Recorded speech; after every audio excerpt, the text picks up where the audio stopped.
বাংলাদেশের অবকাঠামো প্রকল্প থেকে বিপুল পরিমাণ অর্থ আত্মসাতের অভিযোগ উঠেছে সাবেক প্রধানমন্ত্রী শেখ হাসিনা ও তার পরিবারের বিরুদ্ধে। অভিযোগের এ তদন্তে নাম এসেছে শেখ হাসিনার বোন শেখ রেহানার মেয়ে যুক্তরাজ্যের ক্ষমতাসীন লেবার পার্টির মন্ত্রী টিউলিপ সিদ্দিকের।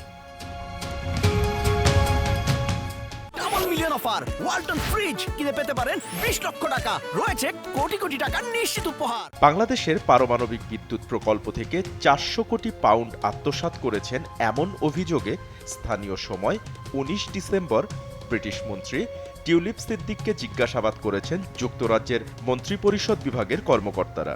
তবে টিউলিপ সিদ্দিক তার বিরুদ্ধে আনা অভিযোগ অস্বীকার করেছেন।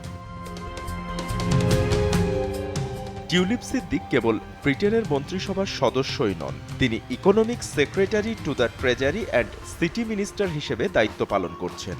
তার কাজ যুক্তরাজ্যের অর্থবাজারের ভেতরে দুর্নীতি সামাল দেওয়া, অথচ তার নিজের বিরুদ্ধেই এখন দুর্নীতির অভিযোগ উঠেছে।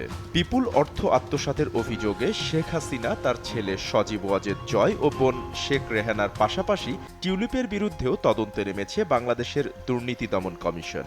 রাশিয়ার সঙ্গে 2013 সালে যখন রূপপুর বিদ্যুৎ কেন্দ্র নিয়ে আলোচনা হয়, তখন এতে মধ্যস্থতা করেন টিউলিপ, যদিও ওই সময় তিনি ব্রিটেনের কোনো সরকারি দায়িত্বে ছিলেন না। এ বিষয়ে ব্রিটিশ প্রধানমন্ত্রীর দপ্তর ডাউনিং স্ট্রিটের পক্ষ থেকে জানানো হয়েছে, টিউলিপের উপর প্রধানমন্ত্রী কিয়ার স্টামারের আস্থা আছে এবং দুর্নীতি বিরোধী পদক্ষেপগুলোর দেখভাল করার ক্ষেত্রে তার দায়িত্ব অব্যাহত থাকবে।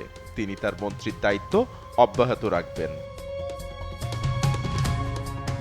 বাপ্পি খান, এসএটিভি ডিজিটাল।